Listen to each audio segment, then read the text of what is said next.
আজকে আমি একটা স্পেশাল মশলা দিয়ে একটু ভিন্নভাবে হাঁসের মাংস রান্না করে দেখাবো। আর এইভাবে করে যদি আপনি একবার হাঁসের মাংস রান্না করেন, 300 পিঠে কিন্তু এত দাম দিয়ে হাঁসের মাংস খেতে যাবেন না, এতটাই মজার। আমার জামাই তো এই মাংস খাওয়ার পরে বলছে ও আর কখনোই 300 পিঠে বা বাইরে হাঁসের মাংস খাবে না, তার কাছে নাকি এতটাই ভালো লেগেছে। তো এর জন্য দিয়ে দিলাম প্রথমেই পরিমাণ মতো তেল। তো তেলটা একটু গরম হয়ে আসলে এর মধ্যে দিয়েছি গোটা যতগুলো গরম মশলা ছিল ওইগুলো।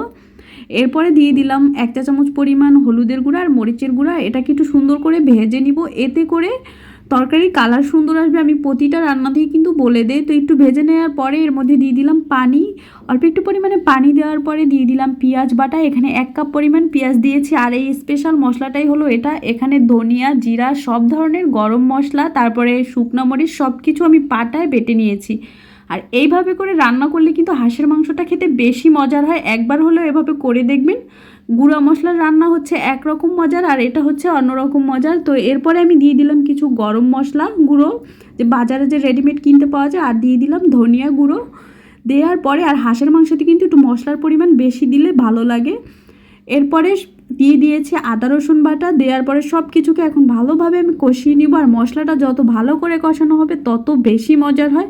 তো এটাকে সুন্দর করে একটু সময় নিয়ে কষিয়ে নেওয়ার পরে যখন এরকম তেল উঠে আসবে তখন আমি এখানে হাঁস দিয়ে দিচ্ছি। এখানে 1.5 কেজির মতো হাঁস আমি দিয়েছি।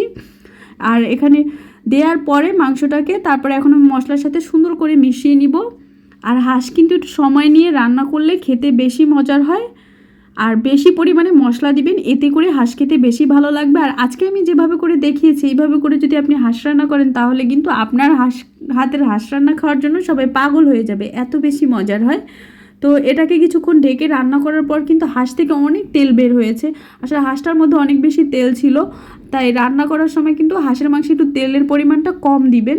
তো এটা সুন্দর করে কষিয়ে নেওয়ার পরে এখন আমি গরম পানি দিয়ে দিলাম হাঁসটা সিদ্ধ হতে যতক্ষণ সময় লাগে।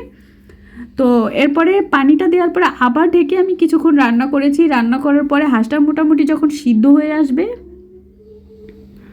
তখন আমি দিয়ে দিয়েছি গরম মশলা আর ভাজা জিরার গুঁড়ো। আর শেষের দিকে কিন্তু এই মশলাগুলো দিলে বেশি খেতে ভালো লাগে। আর দিয়ে দিচ্ছি গোটা কিছু রসুন। এটা আসলে আপনারা চাইলে নাও দিতে পারেন, তবে আমার কাছে না এই হাঁসের মাংসের মধ্যে এই দেশি যে রসুনটা এটা কিন্তু খুবই ভালো লাগে, একবার হলেও করে দেখবেন।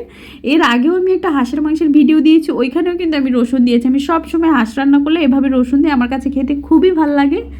তো এরপরে এটাকে ঢেকে আরও কিছুক্ষণ রান্না করার পরে আমার হাঁসটা কিন্তু হয়ে গিয়েছে। দেখেই বুঝতে পারছেন কতটা সুন্দর হয়েছে। এটা খেতেও কিন্তু ভীষণই মজার, অবশ্যই বাসায় করে দেখবেন।